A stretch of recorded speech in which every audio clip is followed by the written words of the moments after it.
Right, should we get going? Yeah. Sweet. Okay. Hello, everybody. Yeah, release day for us. That came out about 6 hours ago. Thank God. I think the last patch was July.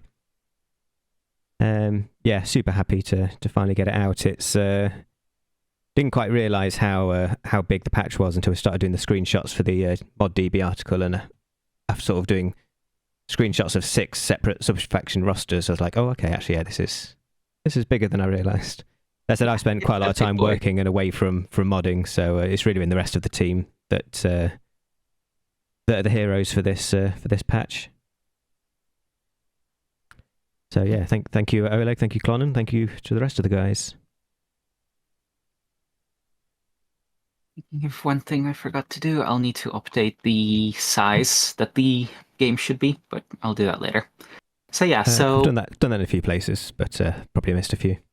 Yeah, there are ones that I think only I can edit because they were my comments in the first place. But anyway, so as for what this stream is for, this stream will be going through the changelog and looking at some of the additions to the campaign, like the Orc Stronghold and one other thing that I'm keeping secret for now. So I was going to say, yeah, so if people didn't see the stream a few days ago, we already did sort of hour and a half stream where we went through the Space Marine chapters, so the Imperial Fists and the Space Wolves that got added, and we also went through the Tau overhaul. And then Oleg also did a video, which was a monster 2.5 hour video, which I need to probably watch tomorrow, going through, well, it's a CSM guide in general, but that does go through all of the new stuff, the full subfaction system and all of that. Yeah. So the only thing that will, well, obviously there'll be other content on the mod, but the only other things that we're probably going to make videos that might have been covered in something like this is a detailed guide on the Stronghold. And you said you wanted to make a video guide on Eldar as well? Yeah, I need to get that finally done. Yeah, now this patch is out and things have settled down, I'll probably get that out. I want to have it out in a week. Yeah, we'll see. Yeah. So yeah, where did you want to start? Yeah, let's just go through the changelog from top to bottom. So yeah, I don't actually. So this was something I did ages ago, so I don't remember exactly what it was, but there was some code which was, I don't remember if it was in a win condition or in a building or something, but despite us removing the code, which revealed superstructures around the map, there was still some left over somewhere, and superstructures like nuke centers were still being revealed, so that has been gotten rid of. Yeah, so that was a legacy of the UA days. We got rid of that because that was code that we didn't have the rights to, but also didn't necessarily particularly want anyway. So, yeah, so just seeing some last little bits of it. Yeah, so that was just cleaning up something before. So to reiterate, we don't like the idea of you not needing to scout and getting all the important information on your enemies anyway. And that's the main point, where you can still figure out if enemy has a nuke center, well, first of all, if they nuke you, and second of all, if you're scouting, because these things take a while to build and even longer to surround with generators, get the super weapon thing out. You have plenty of time to scout it before it hits you. And this is to encourage a more aggressive and active play style.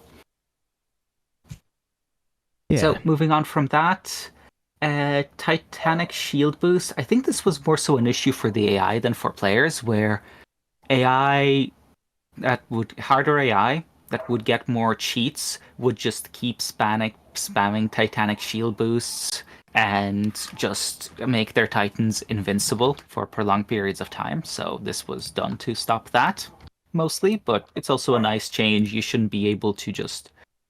It should be an ability that is used in a timely manner, not just spammed all the time. Yeah. So for the Scar and the win conditions, we have always said that these are great things to have. Obviously, we've done a lot of tidying up and a lot of, a lot of adjustments to it. But the game is designed and balanced around just, pretty much vanilla. What that does mean is that with some of the more interesting win conditions, things like auto abilities or the experience mechanic, all that sort of stuff, we're not generally finding issues because we're not looking for them.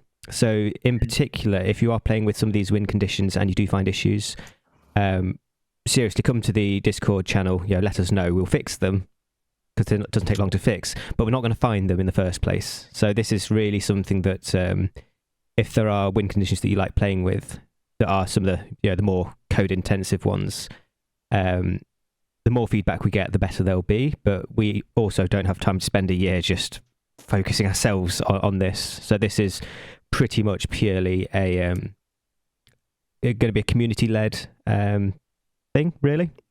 Sadly, and that's we can see that in practice here. Where actually one thing that I forgot to add to the changelog is that Neo, the person who made the campaign configurator, also updated a bunch of the lists specifically for the Heroes add-on. So that one should actually be up to date. But again, that was not done by the core development team. That was just done by, a member of the community. So thank you, Neo, for that. Sorry that I forgot to put that into the changelog. We'll have to add that in later. I mean, does Neo want to join the mod team and be a win condition modder? I mean, these specific changes are just some small stuff. I'm just adding some stuff to the instant build and some grenade stuff. But just thought there's something I want to say because it's not something I've really made clear. I mean, we say plenty that we're not going to spend lots of time working on these win conditions, but neither will we not make changes when they're brought to our attention. So, I guess on to the sort of the proper changes that, the big stuff. Yeah, so there's been a lot of changes to So Space Marine AI was not changed in order to build these two sub-factions. Since they can build the other three, we didn't see it as that relevant to try to rush the Space Marine AI out. The AI for the Space Wolves will probably get added at some point, but due to the complexity of how Imperial Fists work, that one may not get added at all, or if it will be, it will get added way, way, way into the future, because there's a lot of other dependencies that we don't have figured out that require it, like the hero leveling stuff and all of that. Yeah, because we do want to prioritize the quality of the AI, and we would rather not sort of just force the AI to use all the content if it's not necessarily going to be used. It's best. For example, the Elder have 12 craft worlds, and I think they're coded to use 4 of them, maybe. Mm-hmm. Just a small selection.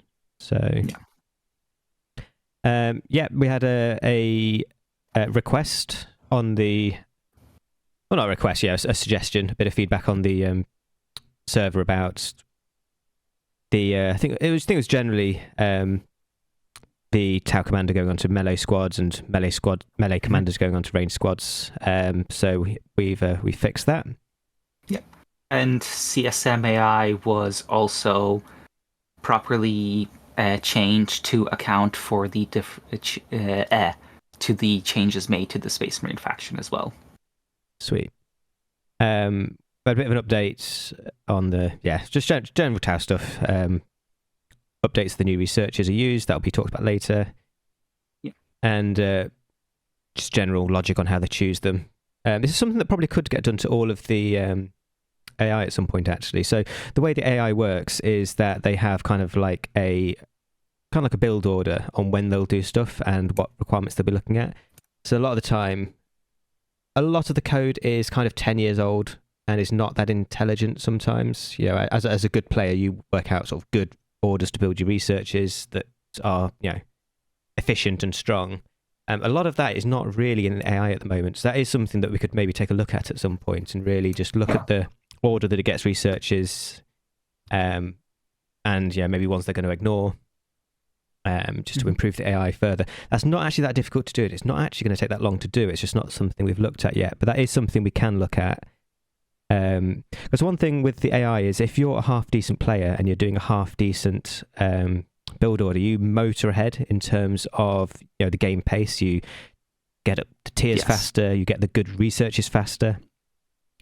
The AI just kind of tends to go for everything, whether it's good or bad in the current situation. It's not nearly adaptable enough, and that is something we can try to change. But yeah. Yeah, as a player, you'll often find, like, if you just sort of take a tier 2, the tier 2 infantry researchers, they're pretty standard for most races. As a player, you might be getting those at, I don't know, 6 minutes, 8 minutes, and the AI might not get them until 15 minutes. And they're absolutely key to the strength of the infantry.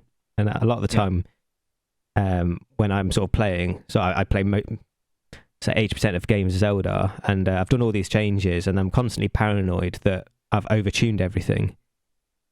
When half the time it's just the fact that I've just done a very efficient build orders, and you're sort of several tiers above in terms of tech, and that's something I think we can probably look at and look into improving.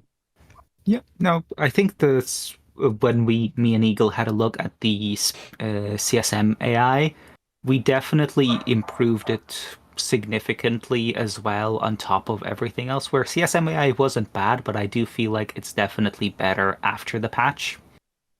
Yeah. But we'll see how it all shakes out. Anyway, so moving on to campaign changes. The stronghold we'll talk after we talk changelog, but I'll go over the other things in here. So there's been a few returning bugs, a few kind of issues that were solved before and have propped up again, and I've fixed we fixed a few of them as well.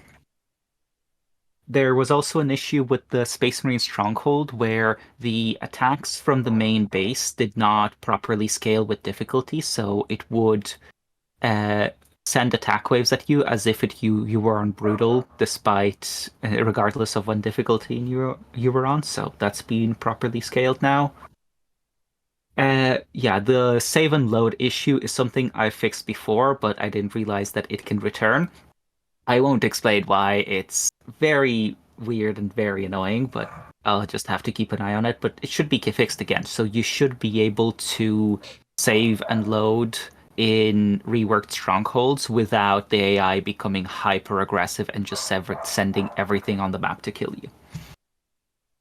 It's not specifically name dropped here, but there was also the pathing issue. I think, was that specifically just the Necron Stronghold, or was that in other maps? There were a few different maps with pathing issues, and those have all been fixed, I'm pretty sure. And then there's also a Easter egg thing that we'll show off later as well. So. Oh, I've got no idea what that is, actually. Yeah, I've deliberately kept it very quiet, so we'll see. So onto Chaos Demons.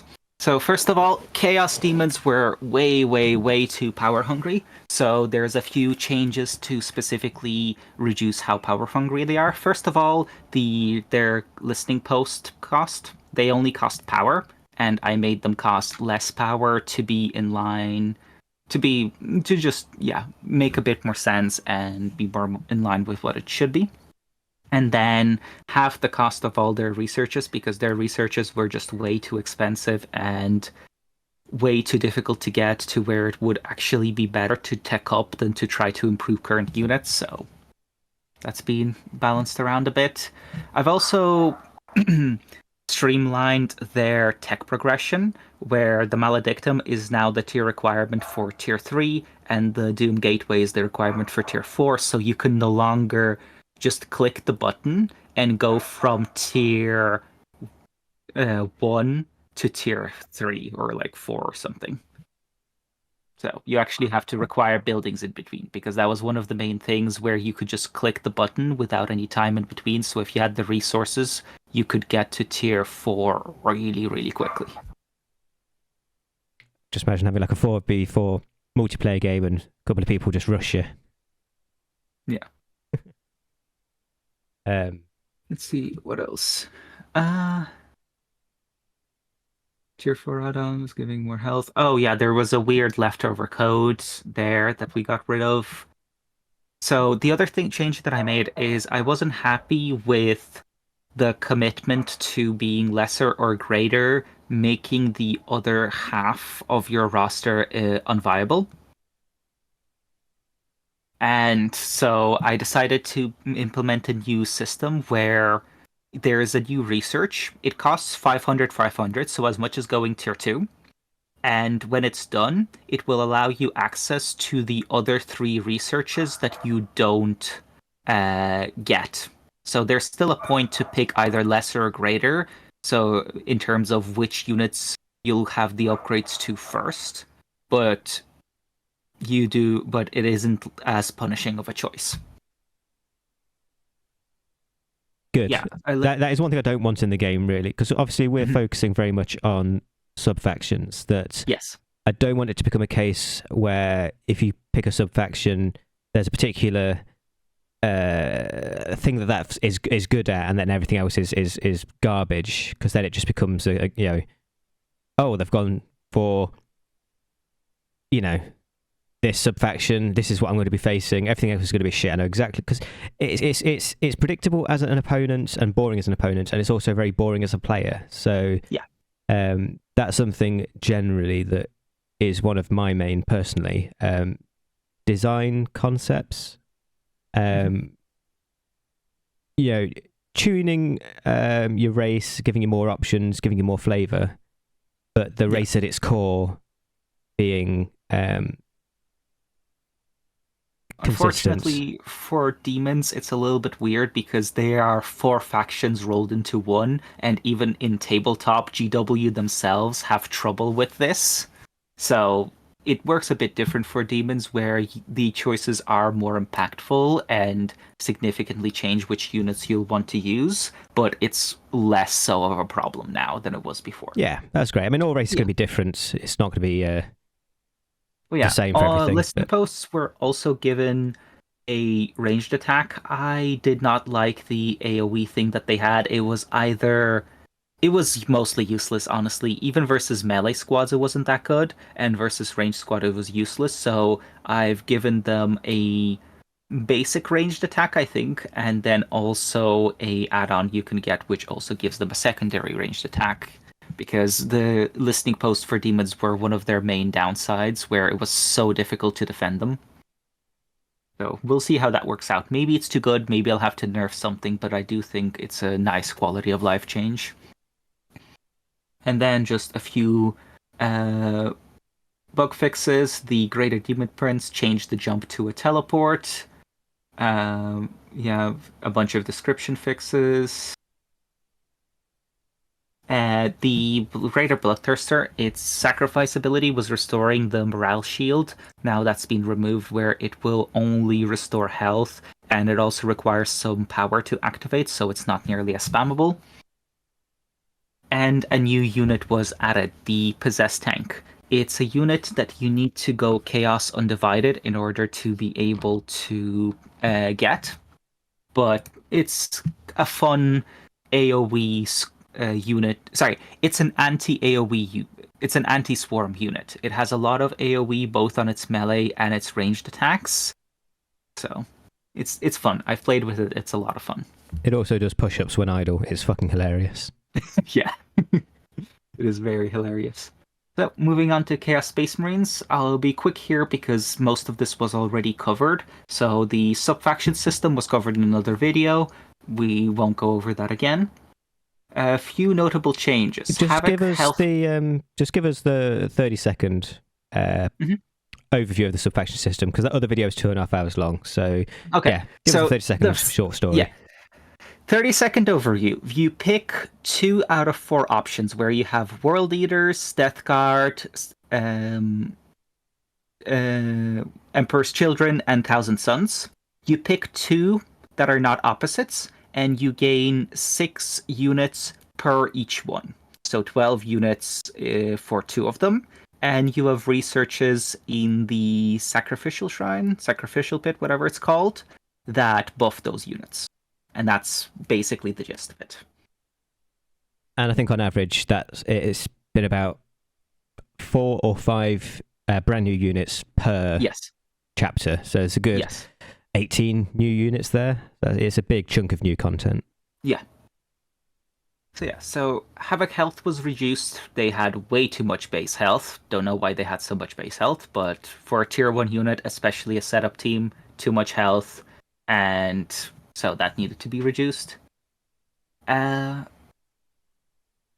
To Hell Talon, I'm pretty sure its jump speed was way too slow, so that was toned down so that it can jump faster now. I think that's what that means. The Tzeentch Sorcerer now benefits from the war gear upgrades that you get for the sub-faction heroes. Chaos Shrine, its role was changed a bit, where instead of just a turret, it's now both a turret and a resource building. So you can use it to defend your base, but it will also provide you with resources, kind of making it similar to the wall banners for orcs, but in tier 3. Yeah, because that building's kind of been a bit of a sticking point balance-wise, I think, forever. Yes, it has been a sticking point balance-wise for years. How do you think it is at the moment? From what I've seen so far, it's good. First of all, its scaling cost makes it less spammable, because each one that you get, as with all resource buildings, increases the cost of the next resource building. So, being a resource building, it now has that as well. So, it's less spammable. So this is something that you're probably only going to get, like, 2, 3, 4 of 5, maybe. 6. 5, 6. Okay. Yeah, 5, 6 if you focus on power is pretty doable. Yeah, I gave it attack an AoE, but it's a much shorter range, so it's better at dealing with swarms. It's not as good as dealing with titans and stuff, which is intentional, because before you could just spam these and then just have them kill titans before the titans can kill the turrets. Now any sort of artillery or big boy will counter them, but they will deal with like swarms of infantry that get deep striked into your base, that kind of thing. So these are going to be base buildings now. They're going to really shore up the base defense, but you're not going to be sort of creeping them over the map and then hitting similar the other side philosophy of the map. to wall banners, to where you can use them at the front line as a risk to buffer or as an extra defense, or you can use them in your base just to keep your base safe. Either one works, and I like that dynamic where they have multiple different ways you can use them. Cool. So yeah, Aspiring Champion new model. And then there were 2 Dirge researches that were Slaanesh exclusive. Now they have now been made available to all gods. So that's a nice little buff to them as well, where the turrets have an extra upgrade that they can get, and the Land Raider has, I think, an aura or an ability. I don't remember exactly. Cool.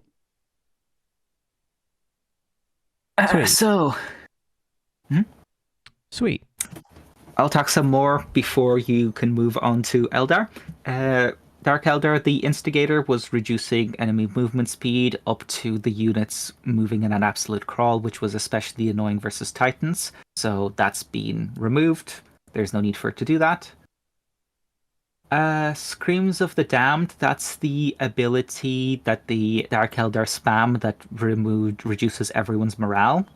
That's been... its cooldown has been increased. It's also gotten shadow nerfed because it claimed that it just took away a certain amount of morale. What it actually did was like change the morale of units so that they would get broken no matter how much morale they had, which was weird, and I have no idea why it did that. So I'm pretty sure now all it does is subtract a flat amount of morale. So if you get banner bearers or increase the morale of your squads or high morale squads, they won't actually get morale broken. It will just take like a good portion of their morale. So, yeah. Cool. Fixed traders.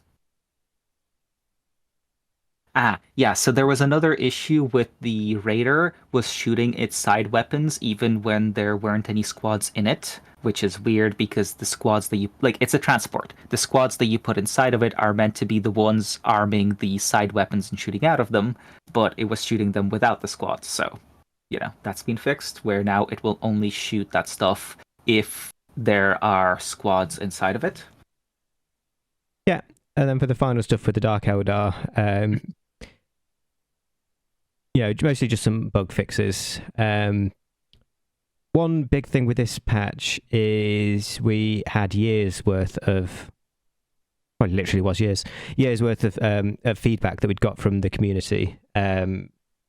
Just little things, things being too loud, little issues with animations, descriptions that were just wrong. We'd had a huge backlog of these, and we got through a lot of them, probably about 80%. I got to a point where if I was going to do any more of them, I was going to start bleeding from the eyeballs. So I eventually stopped, but we're going to carry on doing it. This is similar to what I was talking about with the win conditions. The more people play the game with an eye for looking for things that they think could be better, if you feed them back to us, they do get fixed. Yeah. It may be fast, it may be a bit slow if it's a bit of a more of a tricky one. But the game is so big that unless we're going to give up our day jobs and work for free for a year to go through every part of the game in detail and fix everything once and for all, it's only going to happen if the community gives us that feedback. So, don't let things as a player annoy you and not feel perfect. Let us know. I think anyone who's spent much time at our server knows just how receptive we are to feedback, and really the polish that the game has.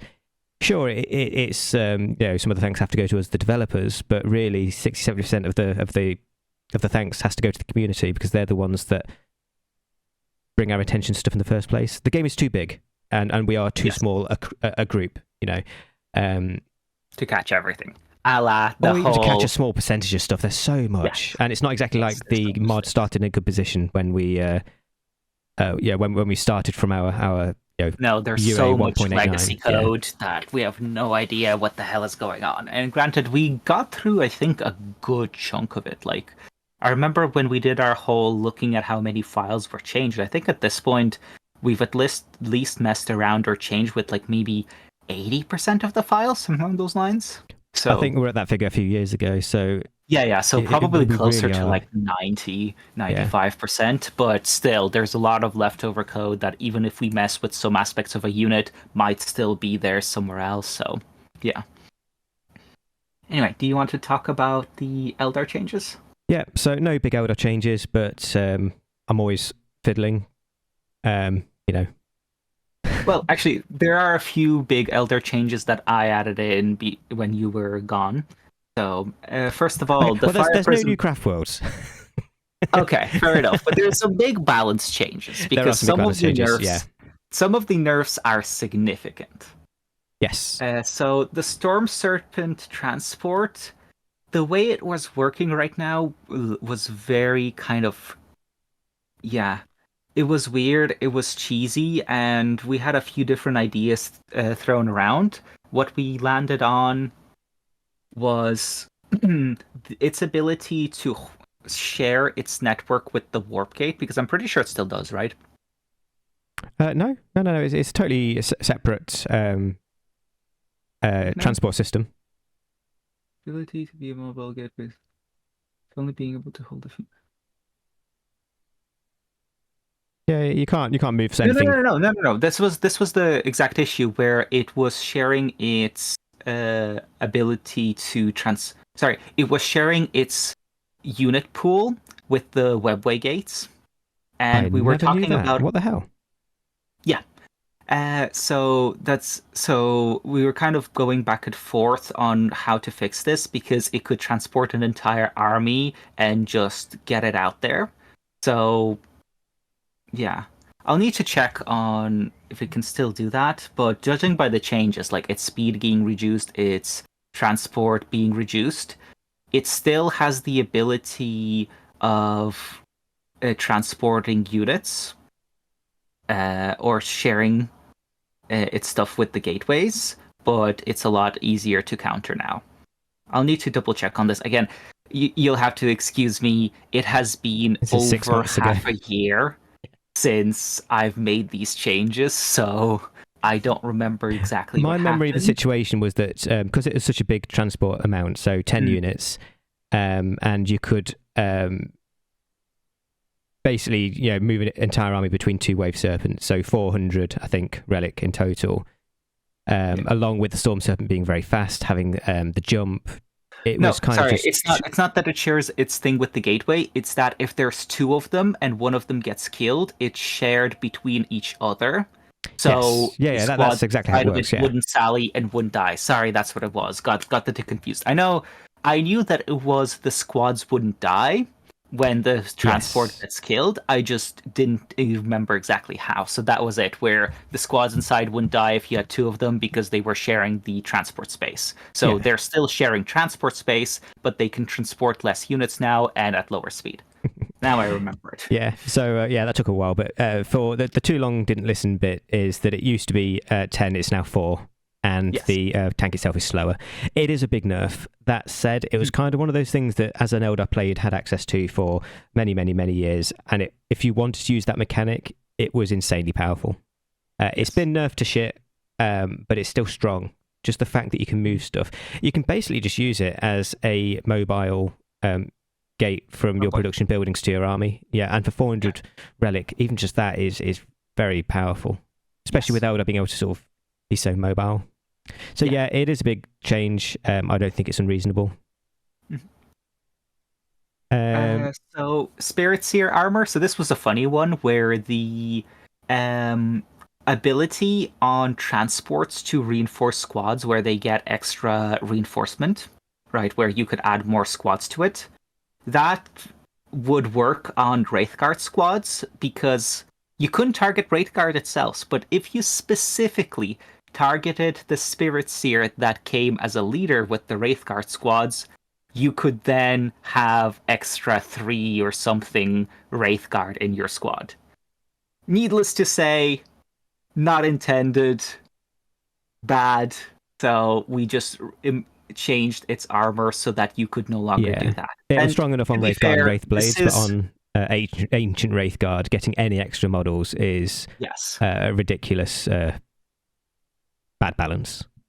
Yeah, exactly. So now it should be fine. And to be fair, the Spirit Seer, because of this, is tankier now, which also means that it will be easier to keep them alive, because I noticed that the Spirit Seer are a bit squishy and die first in the Wraithguard squads. So yeah. That is a big buff if you were using the reinforced cheese.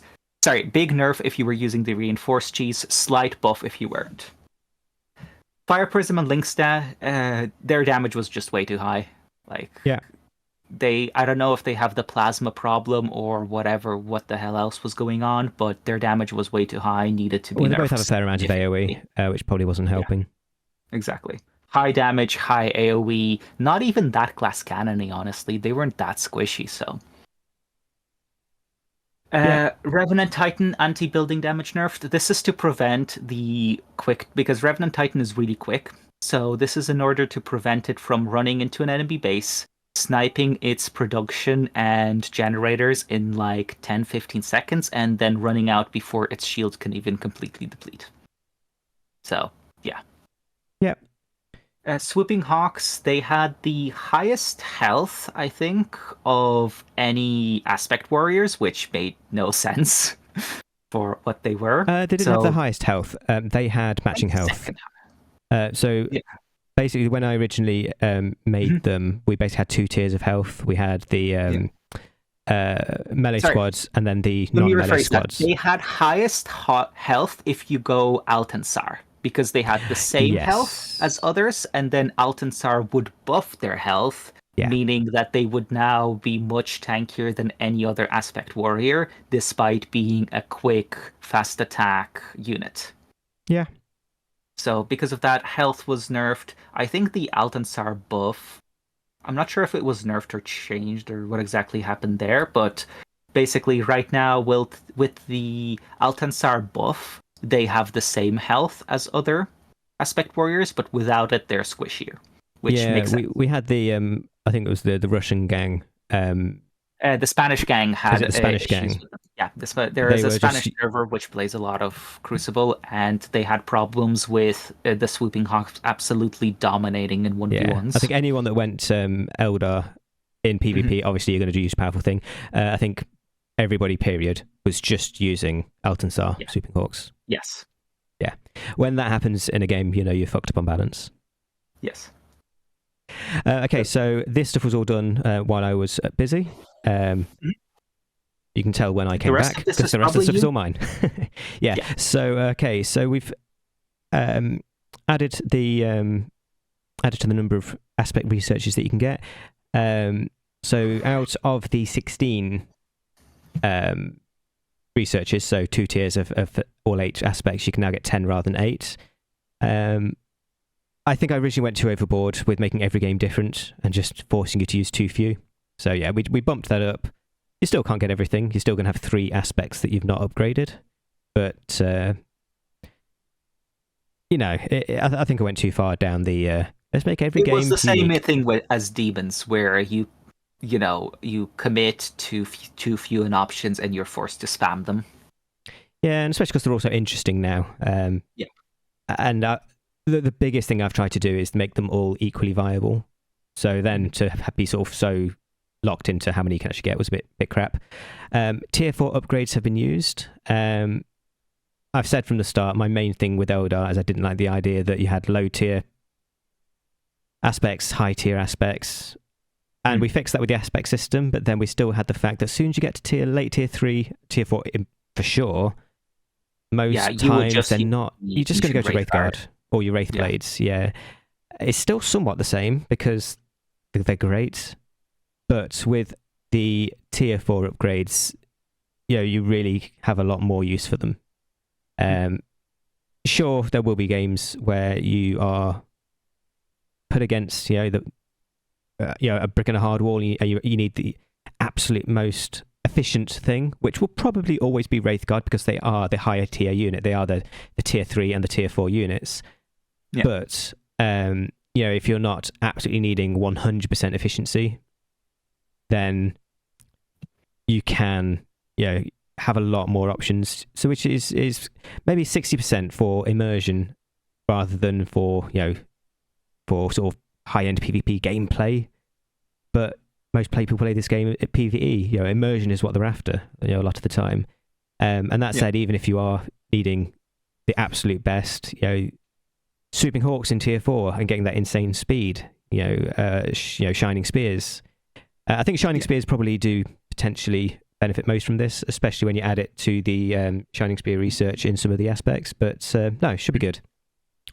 Fire dragons, too much damage versus living metal. That's a quite big nerf. Swooping hawks and warp spiders have had their base damage after the final upgrade buffed. That is because they cannot take warlocks, and warlocks are a huge part of the aspect power, and that was always a bit of an awkward thing that we had to because they work had around. Teleport. You couldn't, it's just not going to work adding to them. But then you're missing huge amounts of damage reduction, primarily, and then a bit of, I think, damage buff. Oh, no, actually, no, the warlock doesn't give damage buff. That's the Exarch, but yeah, just the sheer tankiness that you get. So instead, what you've got is the added tankiness from most of them with the warlock, but then with the swooping hawks and the warp spiders, you get the extra damage in the mid to late game. Make them more glass cannon. Makes sense. Yeah. Dire Avengers are a bit of a funny one with balance because I think, as far as I know, they are the first unit in the game that is truly meant to be a full hybrid, melee and ranged. So there's a bit more of a bit more balance work done to them. That might still not be correct, but they're just going to scale a lot more in the late game. It was a bit of a weird thing to try and get the balance right because you don't want them beating all of the ranged squads. You don't want them beating all of the melee squads. It's kind of a bit weird finding that middle ground. But if they don't beat either, then what the hell is the point of getting them? Yeah, and they've got some toys, but the toys is the morale restore. It's not like they've got some of the more interesting stuff that some of the other aspects have. Yeah. But I think as a newer player, being able to build units for range that when you get jumped on, they then carry on dishing out the damage. Still hold their own. Yeah. Yeah, I think they're a great crutch for new players, and also just a great crutch for anyone that doesn't quite know what they need to get. Sounds good. Yeah, I'll have to try them. Yeah, I haven't done much Dire Avengers. Yeah, please do, because it's a hard thing to try and balance. Banshees were... We had some testing from the mod testers, and actually when we were trying to compare Dire Avengers and improve the Dire Avenger balance, the Banshees were way better against a lot of stuff. We eventually realised that the Banshee Exarch had insane pens, as did the Dire Avenger Exarch. So we've nerfed both of them substantially. So the descriptions on the Leap has been quite wrong for a long time. So if you look at the descriptions, it looks like that you'll have no Leap when you get them, and then after you get the research, you get the Leap. That's not actually possible. But the requirement actually doesn't work, yeah.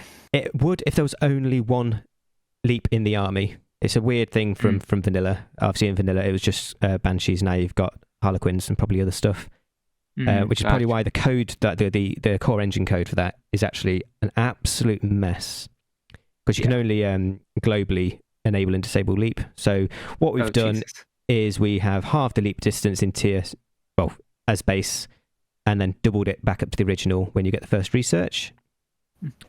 So should actually nerf them quite a lot in Tier 0. Yeah. That said, I think they've always been fantastic in Tier 0. Yeah, no, that's what I was going to say, where they were probably the strongest unit in Tier 0 just because of how fast they were for a melee squad, so they could just get in there really quickly even without a jump.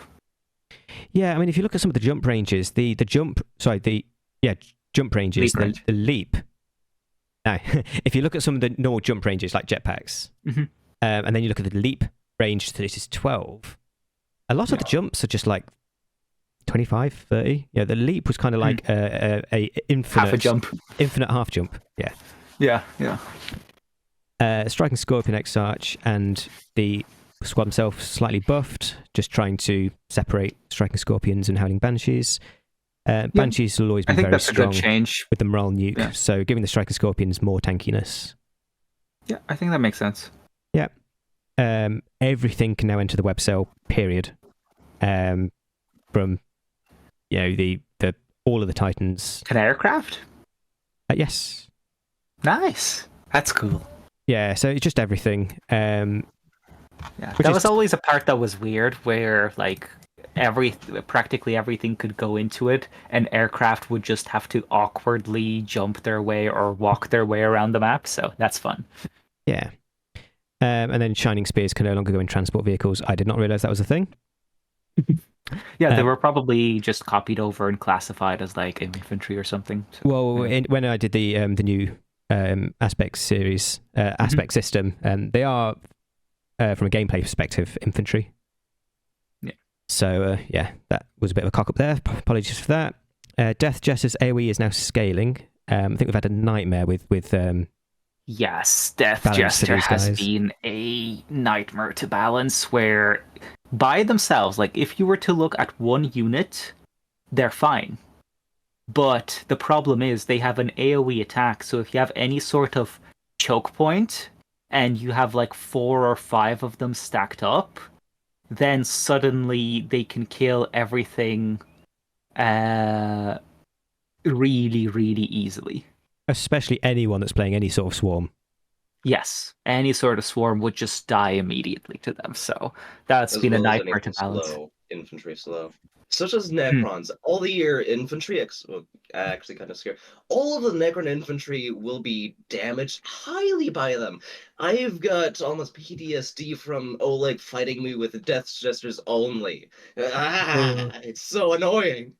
For some reason, even though I was super excited to get Harlequins into the game, it was never a race I actually played much of.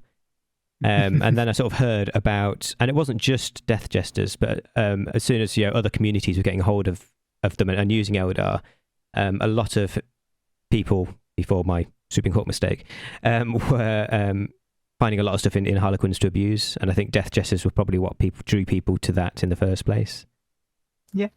Yeah, so that's scaling. It's going to be 3 in Tier 1, which is very manageable. It's going to be normal in Tier 3. And then in Tier 4 is where it's going to start getting more powerful, but I think that's when they're going to start dropping off. So yep. I think that's a very nice way to do it, where they're still going to be powerful at all stages of the game, but they won't be an overpowered power spike that then trickles out. Because they were... Yeah, sorry, you go. because they were almost always really good in tier 1, then started falling off in tier 2, and by tier 3 you would kind of forget about them. Yeah, and like I said earlier, a lot of games, especially if you're playing against the computer, you're not necessarily an inch away from losing the whole time. So having units still work, potentially everywhere from tier 1 to tier 5 is great, because sometimes you don't need to be at 100% max power, and you can actually enjoy the RP. You can enjoy, living your Warhammer fantasies. So that's why I quite like, making a lot more scaling, even if they're not going to be at 100% efficiency compared to other options, 2 or 3 tiers after you first get them. If they're still quite viable, then you can use them, I think, for most people, probably in 90% of games. It's only high-level PvP players and players that are playing at a difficulty level that really, really taxes them, that you're going to need to play the race always using sort of the best options, or the most viable option at the tier that you're in. So yeah, Soulstorm super weapon is now visible from the game start, so you can remember that it exists. Mostly though, just a bit of a rebalance and a description update, so people know actually what it's for.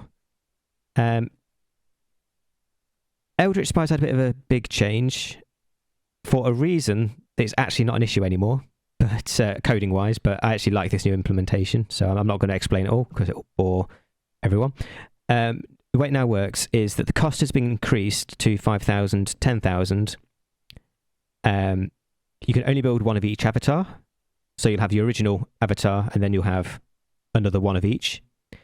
But then those extra avatars, they cost no more than normal, and then just a bit of bug fixing, losing access to the hero add-ons. Because theoretically, actually, you could just get, loads more add-ons.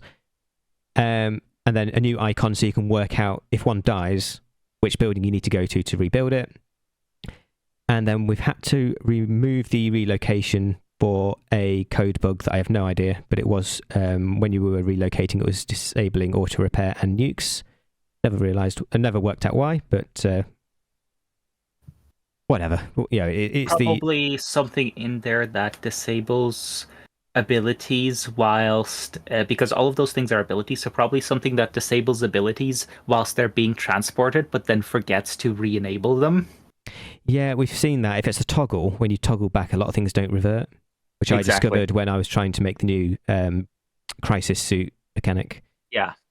Revenant Titan will now have the proper team colours in campaign. It was the last unit that was red in the campaign. I hope. Let me know if that's not the case. Shadow Seer, process actually rebalanced more, so it's more speed buff. Construction, repair, research speed. The speed buff was nerfed. Most people used it to buff construction speed. So you'd never realise how much it speeds stuff up. I think it was a 300% speed buff. So if you want to get your avatar into combat.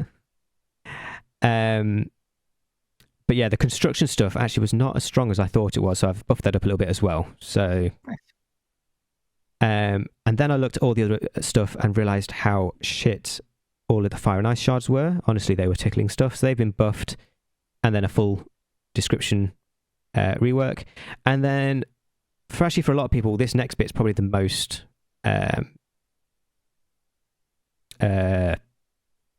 noticeable. Volumes, and this I need to do for all the other races, hopefully with the feedback of the community. We've got a few more that I've not done yet. Sadly, altering sound levels in the DAO engine is so annoying. It's so difficult. Yes, it is not an easy thing to do, unfortunately, which is why you'll see so many sound levels be so all over the place, and even when feedback is given, it can take us a while to get to it. Yeah, because it's not easy to rework it. But I've done the Eldar, and 80% of the rest from the other races. There should be a lot less things that are just blatantly loud. I'm not going to go through them, but the one for me was just the LPs. Also sometimes... Yeah, the LPs were so loud, they were fucking annoying. That's why I had the game so quiet, was just have the LPs not blowing my ears out. All 3 Craftworld research description corrected. Dark Reapers. Intermittent pink box. It's another thing. Don't know why it was going pink at times. Just wonky code. but should have it fixed. So Starshot ability. This is another bit of a tricky balance thing. I wanted to give Dark Reapers the Starshot ability because that's what they have in lore, and it made the unit really interesting. But it's an incredibly good anti-infantry unit that suddenly can get anti-vehicle damage. Yeah. Which can so easily be OP. And then also because it's based on rockets. For me in Eldar, the rockets were coded to be anti-structure. So they were about 10 times more powerful against structures they should have been. So a huge rebalance. Yeah. I would love feedback on this in gameplay. It's probably not perfect. I can't do this from testing because there's too many buildings to fire it against. There's too many tanks to fire it against. Too many variables. I just need to be told, oh yes, it's feeling pretty good, or oh no, in this situation it's still feeling crap. Regardless, though, the cooldown has also been nerfed. I think it had to be, because the thing is, if you can very easily get a load of Dire Avengers to have blanket anti-infantry damage, but it also means that then you can just spam all of the abilities at once and just delete stuff.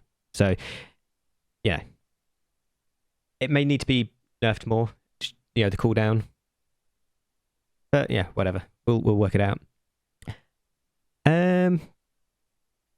Bard now gets added sight along with the Warlocks from the first Warlock research, and second Warlock research, Bards gain double weapon damage.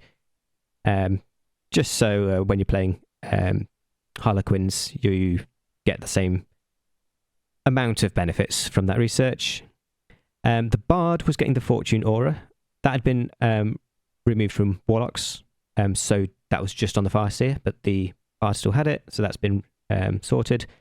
And then obviously the Keen Sight's been reduced so that it can be added back with the Warlock research. The Autarch has had quite a big change, actually. So now, it used to be that you got the Banshee Mask and then you got the Scorpion Mask, and they both did roughly the same stuff. They just boosted, I don't know, health and sight. They're now going to give you the same benefit. You can only get one now. They'll give you the same health and sight, whatever it is, but they will now give one of the abilities. So if you want morale nuking, you'll get the Banshee Mask. If you want single target damage, you will get the Scorpion Mask. So a bit of a fun choice there. And the Rune of Cain no longer requires everything to get it. You just get it at tier 5. And just reworked all the icons and descriptions. And then Shining Spears have got updated models to match the new jetbike model. We had beautiful jetbike models and then really, really basic Shining Spear models. So we've got the new ones. And then the formations changed, so hopefully they're not inside each other's models. That's always funny. Cool. It's ironic. This patch had, in inverted quotations, not much new Eldar stuff, and yet still it's had ages talking about it. I apologise for everyone that's not an Eldar fanatic. Whilst I'm going through Garth stuff, there's a weird comment that we might want to get rid of in the chat. So sorry, I was just looking at that. Yeah. Storm Sword transport space. I think it was costing too little transport space in like the equivalent of not the Storm Raven, in their transport vehicle, in their transport aircraft. So that's been fixed to be in line with all other Baneblades. So Medusa is a bit of an interesting one where at first I deliberately made it not shoot over terrain, but then as an anti-vehicle and anti-Titan weapon, it would just get stuck or run in way too close way too often, especially considering that it's shorter range than either the Griffin or the Basilisk. So instead of buffing its range or trying to figure out something else, I decided to give it the ability to shoot over terrain. So now it doesn't just get stuck on certain maps. It's a little bit immersion breaking because its cannon is faced like forward, it's not faced up. So, but what can you do? Imperator, have you got music playing in the background? It keeps probably keep getting weird music coming into the. Oh, apologies, that's not music. Let me close my window. You got a rave happening outside. Yeah, that is construction work or something going on. Should be fine now. It's it was way proper too warm melodic. here. It was proper weird. It sounded like dance music. No, it was literally someone using like that kind of circular drill thing. Yeah, That. yeah. It was just a saw. All I heard was a Yeah. saw. Exactly, yeah. That's just me then. But yeah, the Imperator rotation rate, it was rotating way too slow, so that's been buffed. Or was it rotating way too quickly? I don't know, one of the two. It's now in line with all other Imperators. This is the main thing. So Fire Sword being a close range Baneblade, like closer than all the others, I decided to give it a buff in health to make it a bit easier to use as a close range vehicle and increase its morale damage to give it both a use versus infantry, but also a use versus Titans, because the shield on Titans is morale. So you need anti-morale damage. So this is now also a tankier anti-morale vehicle. So that's a secondary use as well. Stormlord, this one is meant to be the transport, if I remember correctly. I have no idea how to delete messages. You should be able to like kick people or something. Yeah, I don't know. Yeah, I've blocked him, but yeah, that didn't delete the message. Oh well. Anyway, you have plenty of time to figure that out. So Stormlord, that's meant to be the transport. By the way, that you made the window for commons quite big now. Yeah, I figured that wasn't used for anything else. Oh, that's fair. I should have done it at the start of the stream. The Stormlord. So shit at streaming. So yeah, the Stormlord is the transport, so increased its movement speed so they can get in and out, transport the troops back and forth easier. Plasma weapons. This is a weird one, where you would look at the numbers, right? We have a nice giant spreadsheet that does all of the maths about what damage things should do. And you would look at normal weapons, and the damage that you would get done to enemies, and the damage that it claims that it should do based on the spreadsheet added up. You would try so for plasma, and they would have much higher damage values pop up per single shot than they should. And this is with normalizing for attack speed, by the way. Like, they would just do way higher damage than they should, and I have no idea why. I have a feeling that there's some kind of double hit thing going on where sometimes some plasma weapons double hit or like trigger the hit twice. I have no idea. But anyway, because of that, a bunch of plasma weapons had to be nerfed because their values in the spreadsheet and what they actually were realistically doing in game didn't add up, and it wasn't a reliable way. It's been an issue for so long. Yeah. So I have no idea why that's the case, but it's the case, and a bunch of plasma weapons had to be nerfed as a result. So, yeah, voice line fixes, more voice fixes. Yeah, a bunch of visual fixes for the Death Strike missile launcher. I don't know if some stuff didn't get in the change log, but I think there's more than just the Death Hammer in terms of the Bane Blades that got the voice lines. I believe now there's separate ones for all of them now, or something like that. So yeah, a bunch of description fixes. Oh, you changed the order with the generals first. Ooh, will that be a problem for the campaign? I'll have to check. Because there's the unique general for the campaign that can also be rebuilt. I did it, immediately didn't like it, and then can't remember if I changed it back. that may just be a dumb idea I had in some tired brain state, and I thought, oh yes, main boss, he needs to be on the left. Yeah. Whatever, we'll change it back if it needs to be fair, it does make sense the way it is, because the one on the left is usually the tier 0 hero, and the one on the right in the second slot is usually the tier 1 hero, right? That's probably what I was thinking. But the tier 0, but general is not in tier 0, general is in tier 1, so, you know. Anyway, not really important. Yeah, pink icons for Titans. Yeah, there's a lot of issues still with Titans. What is it? I think it's the Warlord that is got a lot of issues. Spent a long time trying to fix them, and I don't even know if they can be fixed. At the moment, I can't remember if it's the Space Marine or the Imperial Warlord. There's one that has missile launchers as standard, so not a weapon upgrade, but as standard. Oh, yeah. They and actually the missile cannot launchers be shoot from the removed. feet. Yeah. You cannot actually just remove them. It's part of the core model. And then also trying to change with how the core model set up, actually managing to change the origin. Spent ages and then had to give up. I'm aware of it. Honestly, I wouldn't worry too much about those Titans. Like, they are very clearly not of the same really high quality that everything else is. They're very old models. They're just more there for fun. They're old boxy models. They're more so there for gameplay and fun. So I think anyone who really cares about the visuals just won't build them.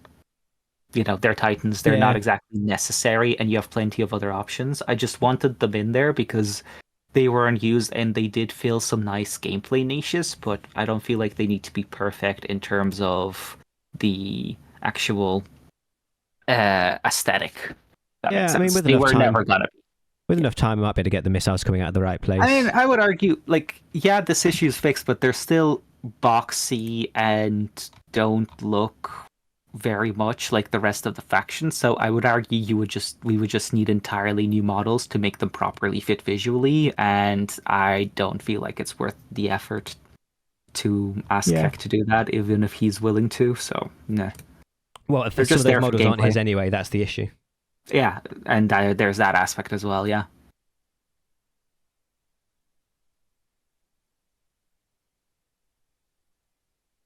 So moving on to IDH now.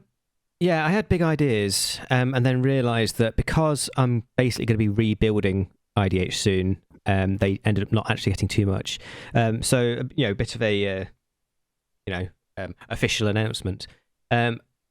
Plans for the Inquisition. They're certainly not going to be demon hunters in the future. They're going to be some sort of Inquisition type thing, with kind of a hodgepodge of units. So to simulate the Inquisition just taking what they need in terms of manpower, and then the faction system will be where they get a large part of the flavour. So the idea at the moment is, in terms of the faction system at the moment, which will be the Grey Knights. Everything Grey Knight is going to be put into the Grey Knight teleporter. So that will include some of the dreadnoughts that look like Grey Knight models. The Grey Knight, the Land Raider Demon Hunter is a Grey Knight model. Yeah. So everything that looks like a Grey Knight thing is going to go into that building. And then you will get that building by choosing Grey Knights. And then for now, I'm probably just going to add just a single second faction, because it's going to be a very big faction. It's going to be probably 16 units minimum. Yeah.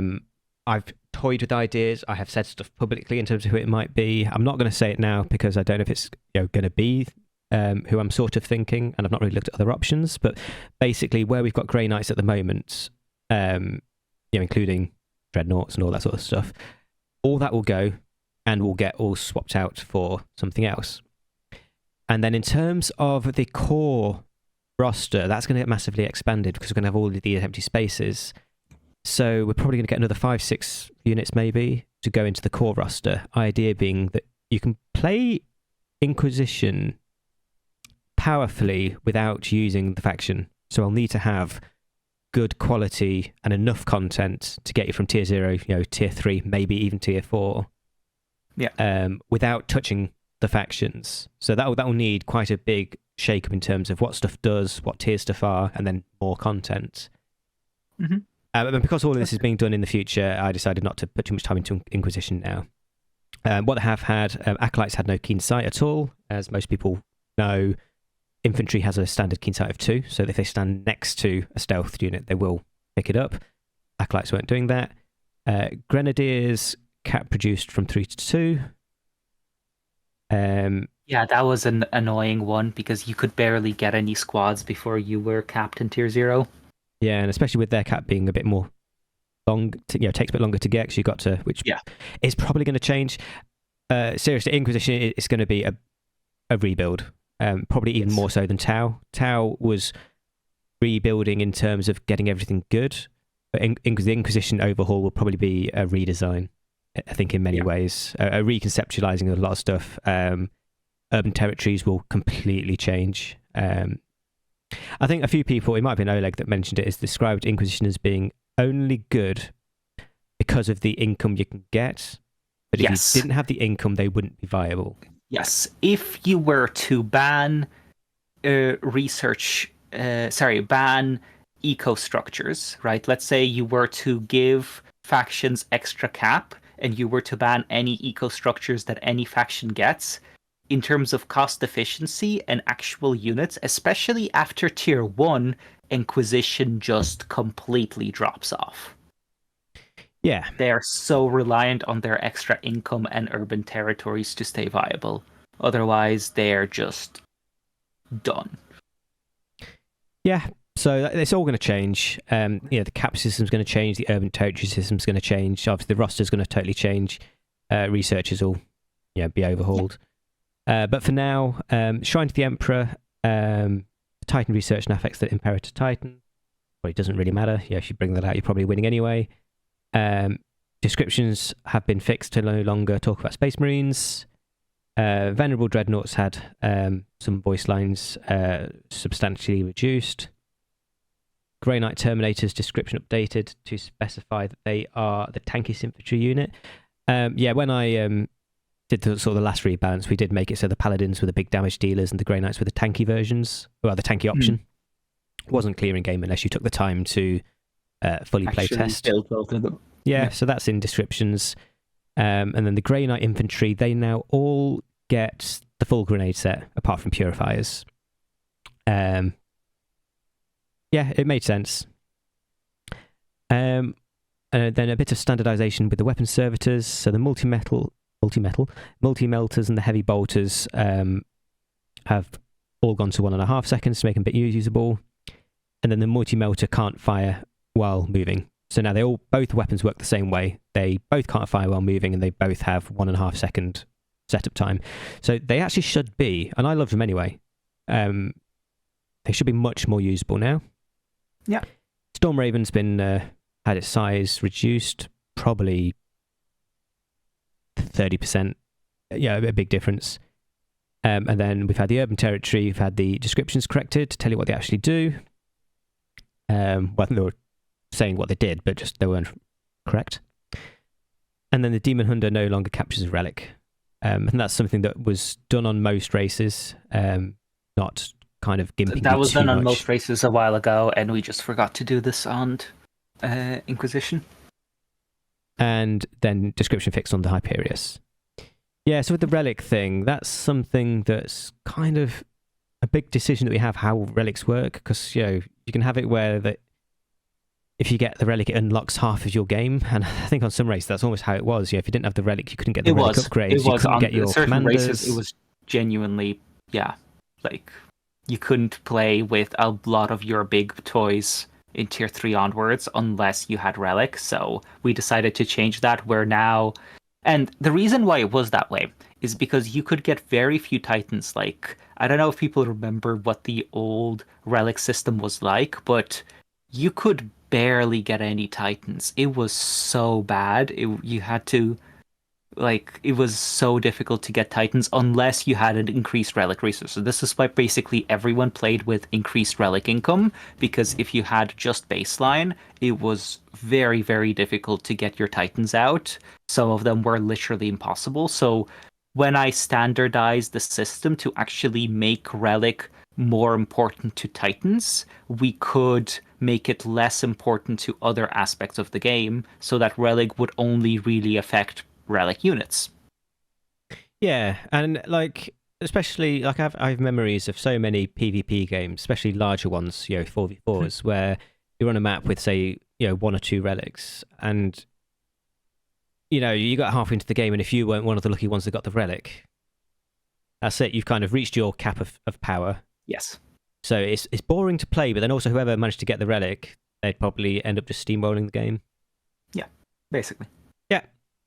So the Necrons, the Deceiver, the Grand Illusion monolith, so basically the fake monolith you get from the Deceiver, had a build menu which didn't work, so we got rid of that. Again, that was just some feedback someone gave us a few days ago, well, a few weeks ago maybe. Saw it, fixed it. So again, please don't be quiet. You see issues, you tell us. Unlike some teams, honestly, for me, nothing is more satisfying than getting a small bit of feedback like that and fixing it. Because sure, you do it once, it's a small change, but when you've done it 30 times, that's 30 small layers of polish. Yeah. And we're at the stage now, we've done it 1,000 times, and that's 1,000 bits of polish. That comes from the community. Please, you see stuff like that, you tell us, we fix it. The more we get told, the better the game gets. So, can't stress that enough. Yeah. So then onto Orcs. Ouchie platform, this was another unit that it became completely obvious that was way too overtuned, or specifically the add-on, the Zap Turret weapon, when the Orc Stronghold came out to testing, and they would build it, and they would just absolutely demolish any attempts to try to breach the Orc base. So that was completely overtuned and had to be nerfed significantly. And it also, if it wasn't bad enough, if it wasn't bad enough, it also was able to disable abilities and jumps. So that was weird. Don't know why that's there. That's been removed. Sisters, again, standardizing the Imperator rotation rates. So the Immolator Multi-Melta, it was attacking way too high, to the point where I wasn't sure if it was actually triggering all of its attacks properly, because attack speed was like 0.1 or something, and I'm not sure if the game was actually registering all of them. So it's been nerfed for now because it was a bit too strong anyway. So yeah, we'll see how big of a nerf that is, because the numbers and the actual practicality of it can be quite different. The Flamer descriptions for novitiates were updated to properly reflect the weapons. The Imperial Fists and Space Wolves I've already went through, so I'm not going to go through those. The basic idea is Imperial Fists are focused on turrets, spawning turrets from the sky, and kind of tanky ranged units and artillery units, and Space Wolves are a big mob where you get a bunch of them in a group and just charge at the enemy and just roll over them. So onto the actual balance changes, and if you excuse me if I don't remember all of them, because this was done like nearly a year ago, some of these. So, Salamander Terminators' armor was too low. It was increased a little bit to make them a bit tankier. For the Fire Drakes, we're giving some unintended buffs to the squads, so that's been removed. The Graviton Cannon for Terminators was competing really poorly versus the Graviton Gun on stuff like the Stern Guards, so that damage has been increased. The Dark Angel bikes were too good when firing and standing still. So I've been able to. So what I decided to do is make them better when firing on the move, but worse when standing still in general. So less range damage overall, but better range damage on approach, kind of deal.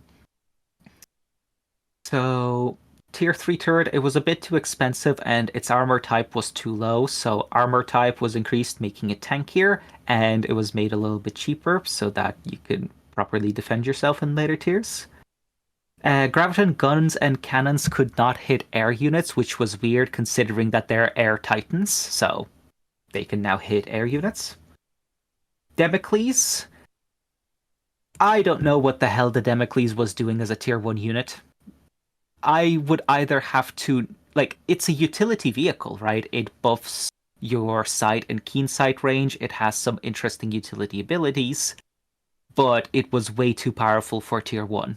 It was like, I'm on smaller maps, especially 1v1 maps, I could now see the entirety of the enemy base in tier 1. There was no scouting, no information gathering, nothing.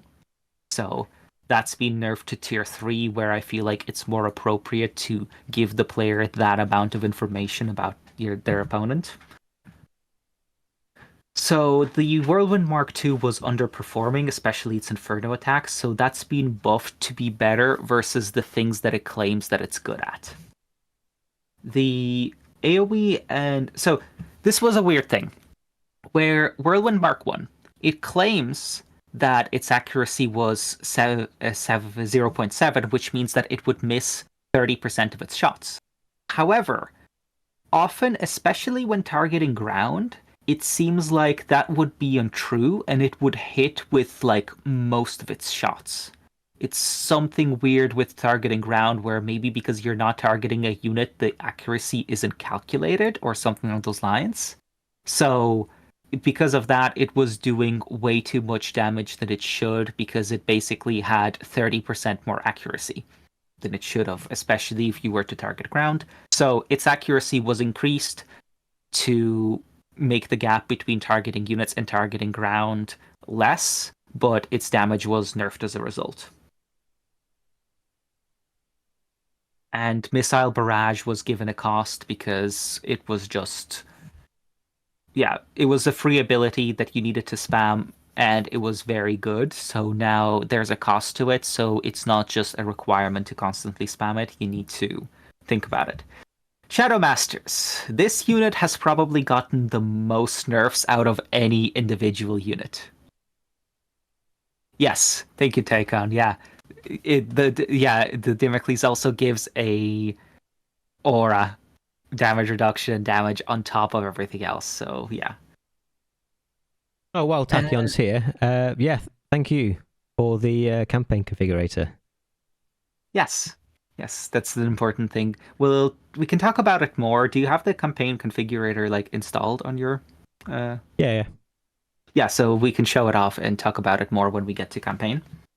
So yeah, Shadow Master, probably the most nerfed unit out of an individual unit, where its armor penetration had to be nerfed again because it was shredding enemy armor per shot, and that was stacking up way too high.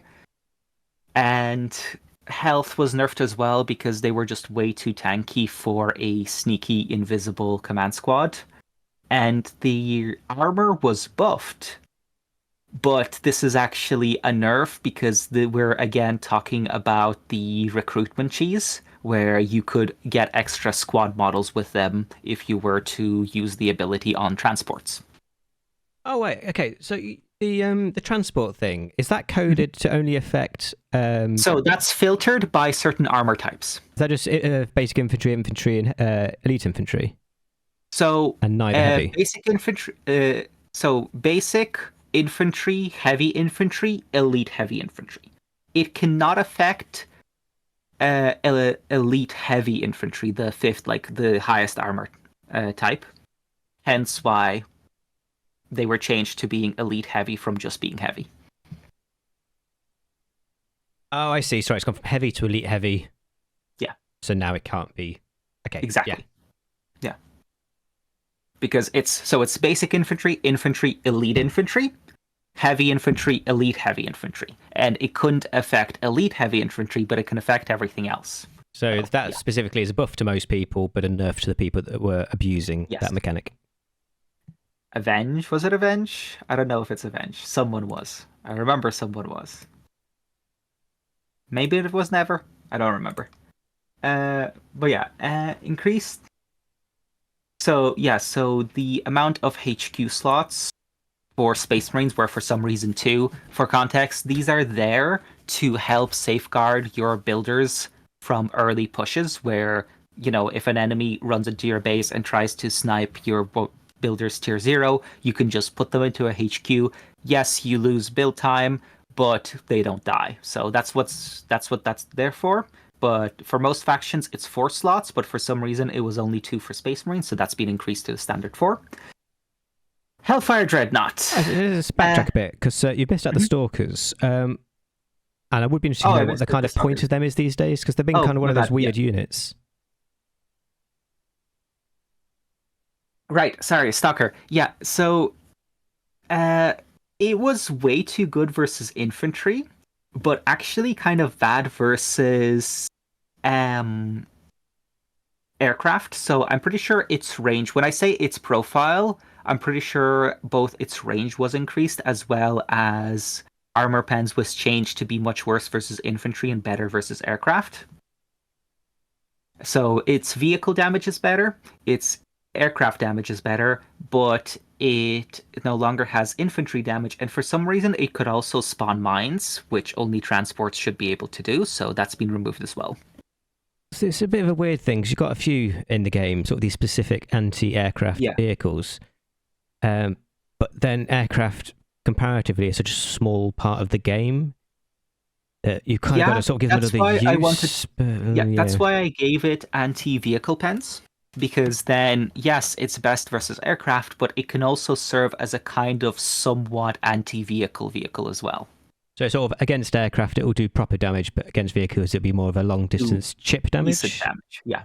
Okay.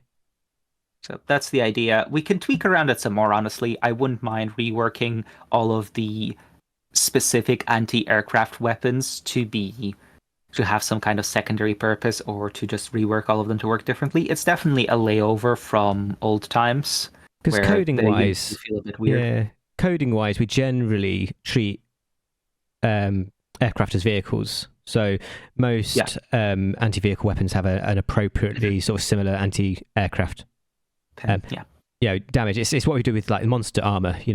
Anything that's good against infantry has a similar pen against monsters. So really you can have a monster unit, but in terms of how it works in the game, it kind of, you can just think of it as infantry, and it kind of is the same for aircraft, and that's why having sort of anti-aircraft specific stuff is kind of a bit tricky to work out what the point is. So moving on to the Hellfire Dreadnought, it had trouble facing its target and firing on the move.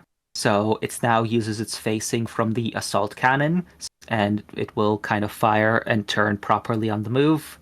It also had an AoE on its missile. I thought it made more sense for that AoE. It was a small AoE, it was like 3 or 4, so that's been moved to its assault cannon as well. Both of the weapons were matched in range, which is a buff for the assault cannon, so it's now bigger range. The damage of the missile was nerfed because of the other changes, which were basically all buffs.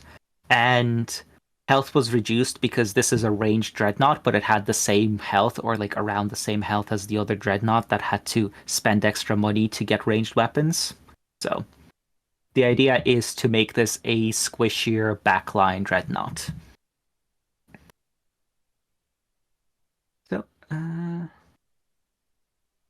so the subfaction Terminators, they had the same costs as the basic Terminators.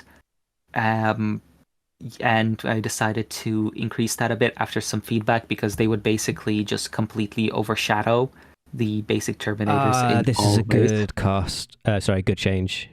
Yeah. One thing we don't want to do is have it when you're in a situation where I've gone whoever Tier 4. I've gone for who has Terminators, which chapter? So it's Dark Salamanders. Angel. Yeah, so Salamanders have Terminators that kind of outshadowed the Assault Terminators in most ways, and the Dark Angels had a equivalent to the normal Terminators, not the Assault ones. Yeah. And both of them are still going to be better, but they're going to be a more expensive option, where they're one higher tier and they are still more expensive. So that's perfect. What I don't want to happen, and this is like a general thing, and I think I said this earlier, is you go Dark Angels and you get access to your Dark Angel Terminators, and then your standard Terminators are just completely useless. That is one thing you don't want. That's kind of bad design, and sometimes it's difficult when you've got such a big roster like we do have. But yes, that sort of stuff I'm really happy to see. Yeah, I think I lumped in the Assault Centurions in there as well, but they have also gotten a price increase and a pop cap increase as well. I think I bumped them into the Terminator variants, but just to make clear, the Assault Centurions have also gotten increased in cost and in pop cap as well to match their power. So they're probably now the most expensive unit, kind of similar-esque to the Mutilators and Obliterators for CSM, but they remain their power, which is really powerful. So they like 6 cap for Terminators, 8 cap for Centurions? Yes. Cool. Yes. So Landspeeder Vengeance damage decreased a little bit. It was doing a bit too much damage. Yeah, simple change. Reduce the anti-build damage. Yeah, so the Chapter Master, when you get the Relic Blade, you could just jump him in and absolutely destroy buildings, and then just because he was very tanky, you could just destroy enemy buildings with an army shooting at you within a few seconds, and then get back out. So his anti-building damage had to be... And this is coming back to an issue that we have overall that never brought up, which is that buildings, especially production buildings, when it comes to late game, are just way too squishy. Because they start in tier 0, and their health is appropriate for tier 0. It's fine for tier 1. It starts getting a little bit iffy in tier 2, and by the time you get to tier 3, and especially tier 4, tier 5, they're just way too squishy. We are looking into creating a system which will increase the survivability of a specifically production structure, so they're harder to snipe as the game goes, but that will be a while yet. So for now, we're just nerfing a lot of anti-building options that weren't meant to be anti-building. Yeah, sounds good. So yeah, where was I? So we've then got a couple of just tweaks. So Assault Centurions were too loud. Venerable Dreadnought was too loud. Storm Raven Fury was too big. Somehow, and apologies for this, the Xiphon, we obviously never looked at the stat when we implemented it. The Raven Guard's Xiphon Pattern Interceptor had a jump range that was like 20. It was, the tiny jump to get to get aircraft unstuck, that kind of thing. Yeah. Yeah. Okay. I kind of guess if that's what it was for, it kind of makes sense. But no, yes. it was a pointless jump. So the Force Commander in Terminator armor. There were some weird restrictions going on. Yeah, that's all fixed. You can get any weapon now if it makes sense.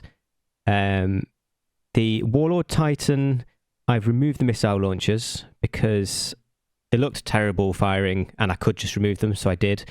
I spent about 6 hours trying to fix the origin of the missiles. It just wasn't happening.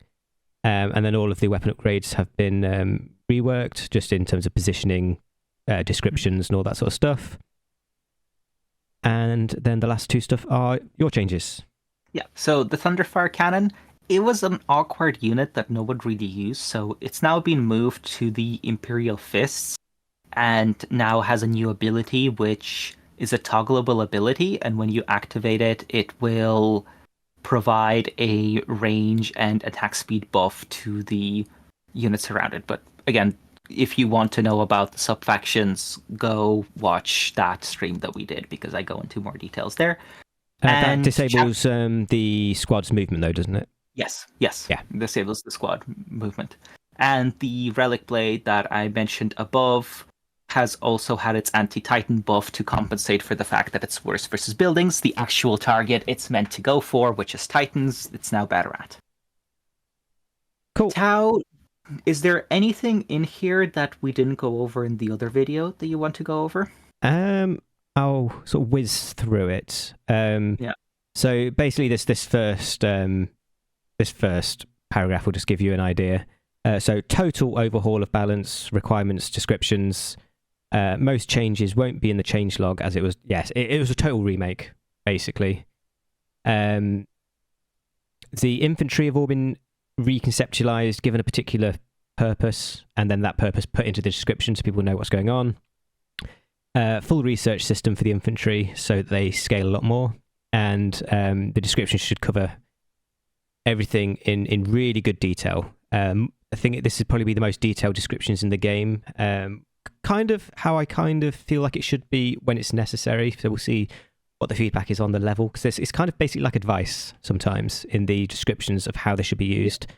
What this means, though, really is that you can use early game stuff a lot longer, have a much bigger choice of which units to use, and have a much more varied style that you can do with the units. Just a lot more options, less of, okay, I'm in tier 1 now, everything's useless apart from X and Y unit. Get to tier 2, okay, now that unit's useless, I need to get this unit. So a full reconceptualize, a full remake, pretty much, and it's very polished, very, very happy with it. Yeah. Not going to go through too much, because like Oleg said, this is all in a separate video. We spent like 2 hours talking about this. We're not spending another half an hour talking about it here. So yeah, some last changes for Is there any specific ones? No. Yeah, so last thing I will just say is there's also been just a bit of a rebalance in terms of power. Resource requirements. Just a lot of people you talk about tower, and they'll just go, oh yeah, power issues. So yeah, bit of some changes there. Mm-hmm. Speaking of power issues, similar to demons, the Tyranids listening posts power cost was reduced from 170 to 130. Similar philosophy, it was way too expensive for what it did, which gave you resources and did absolutely nothing else, because again, it's also another faction which has like an AoE damage thing on its listening posts rather than a proper attack. I didn't fix any attacks and all of that, because Tyranids are going to get a big overhaul soon as well. I'll talk about it at the end of the video, because I want to do a segment of like, what are we doing for next big patch, that kind of thing. So Tyranids are on that docket list, hence why not a lot of changes there, because they'll get their big overhaul soon, hopefully. And we're now at the end of the video, because we got to the end of the changelog. Well, no, because we have campaign to go over. Oh, yes. So, yeah, and the sync kill on the Swarm Lord was removed as well. Okay, so I think first thing we should go over for campaign would be the Orc Stronghold. You good with that? Yeah. So if you could start up a campaign, probably easiest as Tau, and then just make your way there. Sorry, I didn't have the chance to make you a save file for this. You know how to do the instant win in skirmish missions in the campaign, right? Nope, because I've not done any of this testing stuff. Okay, so I'll actually show you. It's good to show the people as well. So you start up a skirmish mission. You have /dev on in the mod manager, right? Yeah, of course. Yeah. So start a skirmish mission. Just check. Yes. Yeah. Cool. Yeah. What we're doing? So go to the strength 1 province near the Orc Stronghold, preferably the lower one. It doesn't really matter. Yeah. And you start the skirmish mission. Just as the game starts, you pause, swap control over to the AI, unpause, delete their HQ, and quickly pause again. Okay, swap I see where you're control going with over this. back to yourself, and then unpause again, and you will have won the mission instantly. Okay.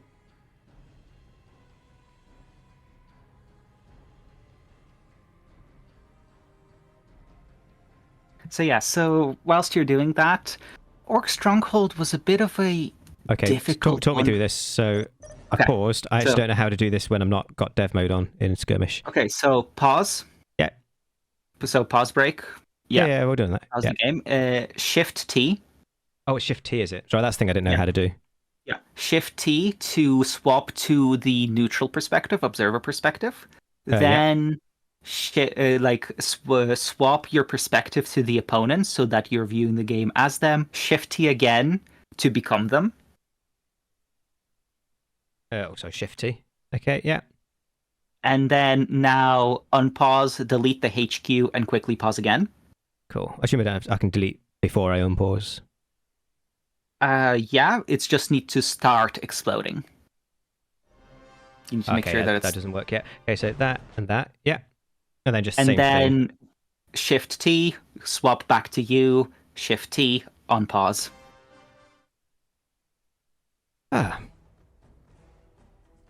I've got to admit, I've a few times wanted to test something and then just played a few games to get there. Which I knew I could have just spoken to you and It's actually just very found out the useful. proper way to do it. There's other ways to do it where you could disable the AI and give yourself infinite resources and increase the speed and like just get a few good anti-building units and just go kill the HQ. But I wanted to show this method off as it's basically instant. If you get good at this, you can do it in like 10 seconds. So yeah, you'll need to click like and turn to the RKI shouldn't attack you. From my experience, it tends to go like above and to the left. So you should be fine there. Which the war gear doesn't matter. But yeah. So I never actually put on the Discord stream. Do you want that, or are you just watching the normal stream? No, I'm just watching the stream. It's a little bit delayed, but it's fine. I don't want to have to deal with like Discord stream, especially with it throttling your internet. That's a good point, actually. Yeah. What am I at, actually, for drop frames? I'm assuming nobody's really noticed because I've not got too much. 20% drop frames. Ugh. 80,276 drop frames. Yeah, that's rough. But yeah, so Orc Stronghold was a tough one because I had a few ideas, but I wasn't sure which one would work well. Feel free to start the mission, by the way. I'll just talk over whilst it's loading in for me. Yeah, there were a few interesting ideas that I had, but the main problem I had is that there was no good core design for it. Like, its design at its core was very simple and where you would just push towards the middle, the AI would attack you from two sides, you would either deal with those sides or just bum rush through the middle, get to the HQ, win. It was a very simple mission with not a lot going on, and there wasn't really much I could do to expand that concept. So yeah, so start the mission I'm just whenever. gonna quickly just make the chat small again. Oh yeah, chat smaller. So yeah, so I had to do a lot of work with actually giving the mission a unique identity. And one that I went with is that orcs require outsmarting and outmaneuvering them rather than facing them straight on. Oh, you enabled some sort of other UI element as well, by the way. Moon crickets. I think that was an old tournament thing that we did. It absolutely is. Okay. Cool. All right. So what do you want to do? Just play normally, or? Yeah. So start the game and just pause and reveal the entire map. Okay. What's the shortcut for that? Get a second. Yeah. You can tell I'm not part of the testing team. What's the shortcut for that? Shift-I for enabling the map vision. Why has that not worked? So it has Shift plus I. Did. Just I've not got still. Okay, just need to. Cool. Okay, there we go. So yeah, so the core idea I had for the Orc Stronghold is attacking them straight on through their central lane is difficult. Like, they have a lot of defenses, they have defenses on all sides, they'll have waves coming in from both sides, that kind of thing. By the way, unpause for a little bit for things to properly spawn, because stuff takes a few seconds to spawn. But you could go down the central lane if you wanted to. If you wanted to run straight to the end and try to fight Gorguts in a straight line, you could. You could do that. That is possible. It's just not a good idea. Yeah, now stuff should be spawned, so you should be able to pause. That's the center. There we go. So the idea is that you need to dismantle the orcs by going around them, where from your main base, you'll notice two paths, one to the north and one to the south of the base, both of which go around the main central relic area and go to the side bases of those orcs. Those side bases will continue spawning attack waves that will go straight to the middle and then go straight to attack you. And sometimes they'll wander off and use the side lanes. But most of the time, they'll go straight to the middle. And that's the whole point. Attacking the middle straight up is difficult, but if you move around the orcs, you can dismantle individual bases and then through that deal with the middle. So you kind of just reinforce this area to hold them back, and then you basically reinforce the front to hold off the orcs' attack waves, and then you move through the sides in order to actually dismantle them. Okay, so and that's conceptually that sounds pretty simple compared to some of the others. So that's the first part of the mission. The second part of the mission is, well, first of all, Gorguts comes to attack you and is the main objective. So that's a thing. And then there are two other better hidden secondary paths that lead to the main base, and also you may note the massive green glow. That is a generator. There is no objective for it yet. The objective triggers, I think, like 30, 40 seconds from the start of the mission. But there's an objective that explains it in very basic terms, where that generator makes all units around it in the green area basically invulnerable. And you need to somehow find a way to go around the orcs and snipe the generator in order to be able to actually kill Gorguts and win the mission. So that's the second part of the mission, where you have this objective in the back of the base, you have side paths that are not well defended, and you somehow need to find a way to get to the objective and destroy it before you can actually deal with Gorguts.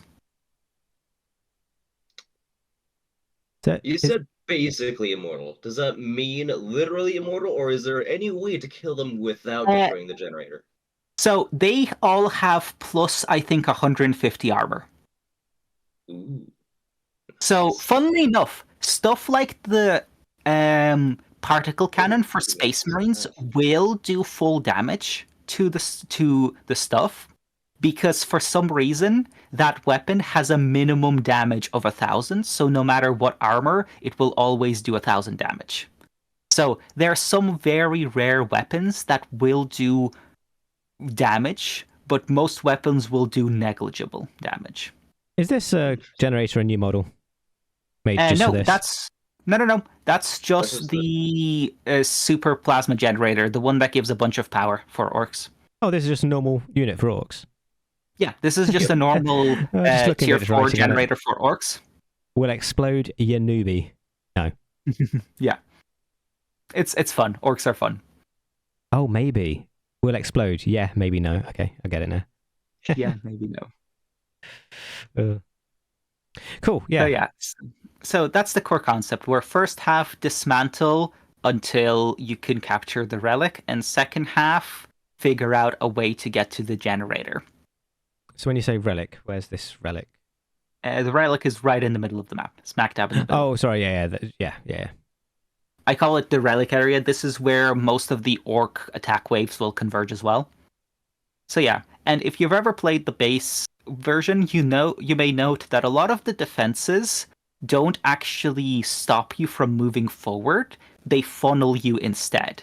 Where instead of just barring your way, the defenses are set up in a kind of conal shape, where if you try to run straight through the middle, you will get hit from so many different directions by so many different units, making it nigh impossible, but it is there.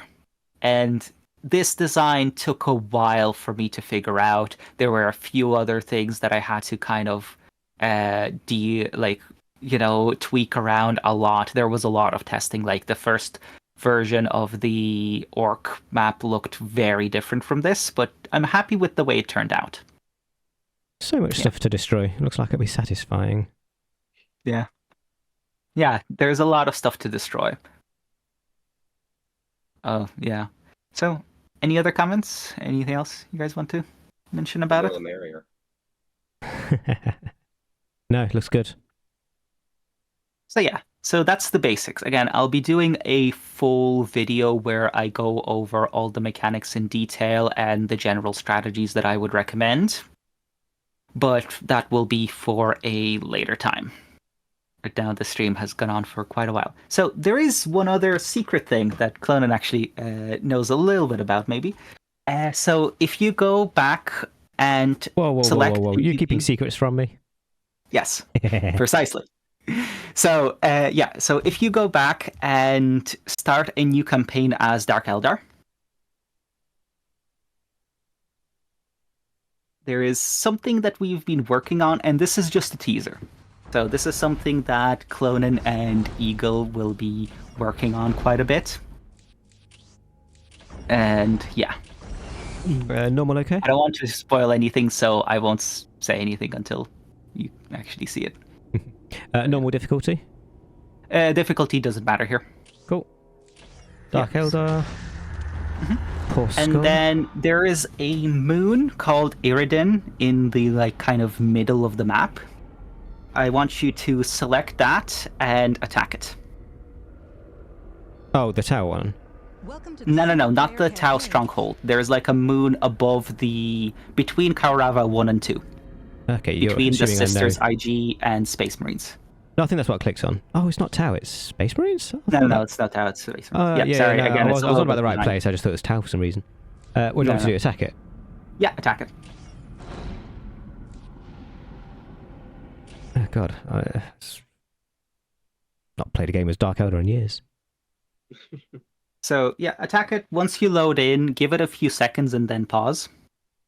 Oh, good, so I don't have to play. I don't have to show my you don't have to actually play. Dark Eldar gameplay. Yeah, sorry, the stream is a little bit behind, so... To be fair, if I can't just play a game on normal, then I probably shouldn't be modding. But yeah, feel free to reveal the rest of the map whenever you feel like it. You may also note on the right that it's saying 5 different teams. Okay. So yeah, reveal of the map and have a look around. Okay, I'm just gonna... Potato... Where? What the... Oh, okay, I kind of know where this is going because of a conversation we had. Okay, let's pause. Oh, nice. Okay, so we've got some of those... Yes. Are you going to talk more about the conversation we had in terms of stuff? So, I'm not going to say much about this right now. I just wanted to show it. But yes, you are seeing more than 2 factions in the campaign where it's not just you versus 1 or 2 enemies. These are 5 individual teams, all fighting against each other in a free-for-all. Oh! Sorry, I'm happy. That's happy noises. The second part of this is that, as you can probably tell by the fact that there's Tyranids, there are factions in here that are not on the campaign map. That is all I will say for now. I don't want to spoil anything else. This is just a teaser. There'll be way more stuff for this to come. This is just something I couldn't resist putting in this last minute as a little teaser. But yeah. Oh, it's also victory points. Interesting. Yes. Oh, that's been in the campaign for a while, hasn't it? Interesting because that's pretty standard. You could, I had victory points for a bunch of the missions before. Yeah. Yeah, I really liked that. Just the general victory points in the campaign. Yeah, no, it is fun. So yeah, that's that. I'm not gonna say anymore, but yeah. So anyway, moving on from that, plans for next big patch. So to be clear, we'll probably have 1 or 2 small patches fixing a bunch of bugs, maybe adding a few things here and there. So this is not talking about the next patch that will be released. This is talking about the next big content patch. Iskalia already mentioned the kind of IDH. Yeah. Rework. So yeah, that will probably be in there, you would say? I am probably going to start doing some of the overhaul before. So v2.07 will likely not be too far away.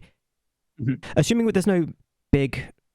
My thoughts after only, 8 hours of the patch being out, is that unless there's any game-breaking bugs, next patch is probably something like a couple of months away. Just a So minor we'll patch that we can probably have do access to. patch a few weeks away just to fix some of the bugs, because there That's what I was has going to been a say. few There'll be small another bugs. one. There'll be a 2.061 if needed. Yeah, exactly. Wait, are you saying that there's already bugs been found? Yes, there has been a bug found. Oh, you weren't here for the start of the conversation. There was a bug found for the Chaos Space Marine Sonic Warp Speeder that if you were to click on it when it's spawning in, it will crash the game. We did not find this in months of testing. Yeah. So yeah, there'll be a 2.061 if needed. If you feel like this, that bug needs a patch, or whether it can just be a Discord-based little thing that people can use. 2.0. Sorry, I'm trying to not burp. 2.07 will likely be maybe a couple of months, 2-3 months, something like that. For that, I was expecting something along the lines of the IDH to get some of their initial overhaul, and maybe some of the moving of the units sort of all into the Grey Knights teleporter. Maybe a few of the base units, so not faction based, but standard units for the race. Maybe a few of them going in. So some of the groundwork. My idea then is after that patch is we're probably going to do a V3. I think. Yeah. Maybe 2.08 just to add a bunch of content in, or maybe V3. We'll see exactly how it goes. Could be either way. V3 is going to commit us to doing a lot of bug stuff, cleanup. So we need to find a good place to do that. We not try to add a bunch of content in whilst cleaning up. So I feel like it might be better to get a bunch of the content pushed out before starting the cleanup. Yeah. So there certainly is be a 0.07, maybe a 0.08 then. In terms of other stuff that's being worked on, the Tau sub-factions Clink is currently looking into, and so work on that got started, and we'll see when that goes and when that gets finished. I'm not making any promises about when that will be out. I'll also work on a rework to Tyranids, and depending on how things go, maybe starting their sub-factions as well for 2.07 and 2.08. We'll see. So Tyranids are being worked on. Tau is being worked on. As I mentioned, Clonan and Eagle are working on this secret project as well. Anything else, Clonan? Anything else you can think of? Not really. I just now finished up something with the Necrons. Oh, yeah. But that's a bit smaller. That doesn't require like a full announcement thing. That's just some balance stuff. But we do have some. That's obviously in between a bunch of smaller reworks and changes. These are like the big content things. Yeah. This looks interesting. I actually didn't. If I can speak right, I didn't realize that there was some of the stuff that coming in. Yeah, with the way we work, a lot of this stuff I was kind of aware of some of it, but I've sort of learning along with most of the community about a lot of this stuff. I only found out about the campaign configurator a few days ago, for example. Huh. I never got it actually installed. Who in the world actually found the bug? Where was it? Oh well. It's in tech support. Yes, configurator. I knew there was something that we missed. So if you want to show that off. So it was Kiorba who found the bug.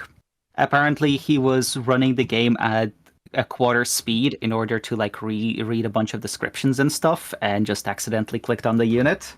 So yeah. Right, so the campaign configurator is just something that you will export to your V2.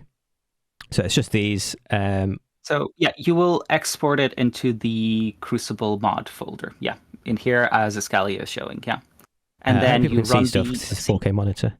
And obviously, if you need to delete at any point, if it does turn out there's, I don't know, game-breaking bugs or whatever, it'll just be these files. It'll be very easy to put in and take out. Tap on the XE, and you get this. I hope people can read this. I'll see in a second if I can read really it. Can. Yeah, you can. It is a little bit blurry, but it's still somewhat readable. Like, actually, I'm streaming from another computer, so it's actually no issue for me just to go to 1080 to be honest. Not even in full screen. Okay. Okay. Hey, Oleg, okay. Where do you find this? I didn't catch that. Is it in tech support or what? Yeah. The bug was in tech support. If you scroll up a bit. The campaign configurator. Oh no, sorry. The campaign configurator is on ModDB. Oh, okay. There we go. That's better. Yeah, it's a separate release, similar to the easy difficulty on ModDB. Yeah. ModDB. Yep. So kind of had a double release today. Yep. So this is something that Neo or Tachyon has been working on for a while, with me kind of helping here and there figure things out. I'm quite happy with it.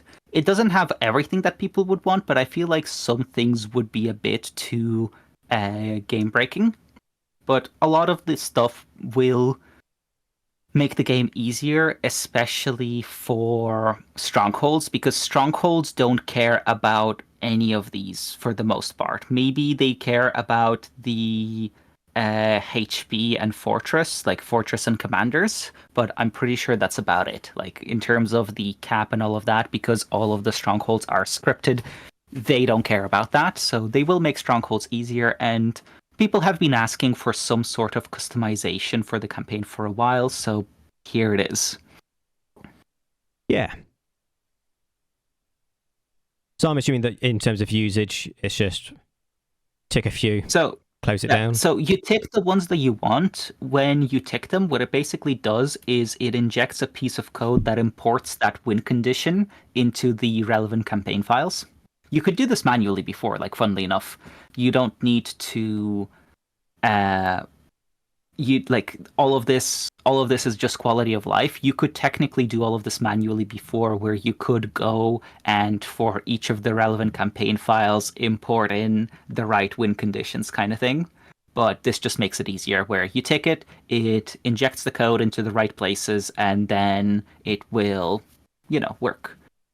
Now, because this is keep in mind, because this is made by a fan and not a core team member, it may sometimes be a bit behind. Like, for example, the scripted missions is something that I just developed very recently, so Neo did not have the chance to add that into here. So these won't work, for example, for the scripted missions that we just showed off.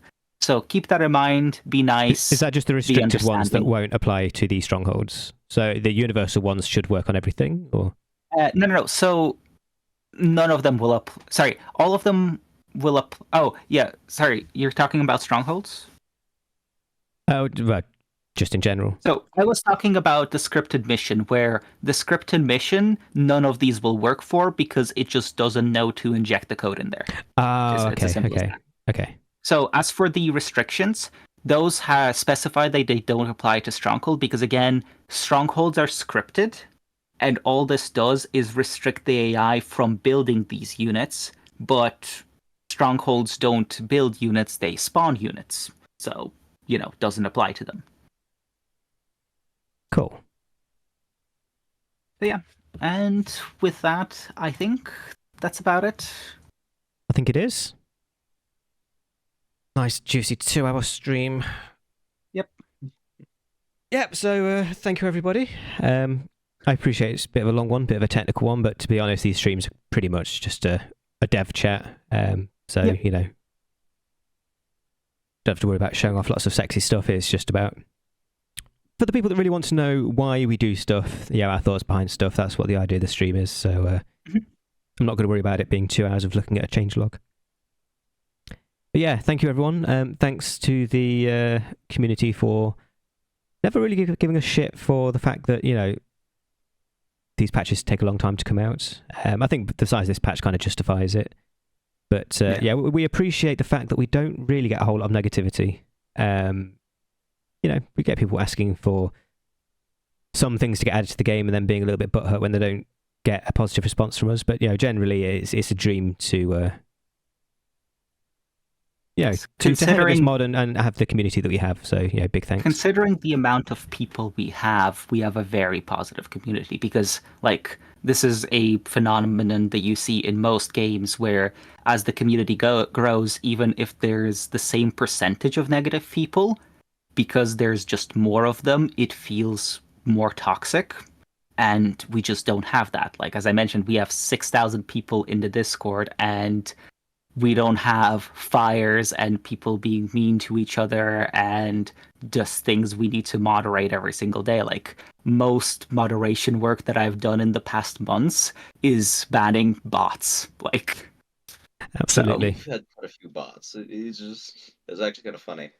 Yeah. I don't remember the last time we've actually had an argument. I mean, there was that thing in the lore channel that I will not mention by name. But that is worldwide in every Warhammer. Yes. Fucking right now. Server. Yeah. But no, the community is very understanding, very helpful, very positive, and like I say, are the big driving force behind what makes our mod good. So thank you to everybody. Thank you. Bye-bye. Bye-bye. See you soon. Luck.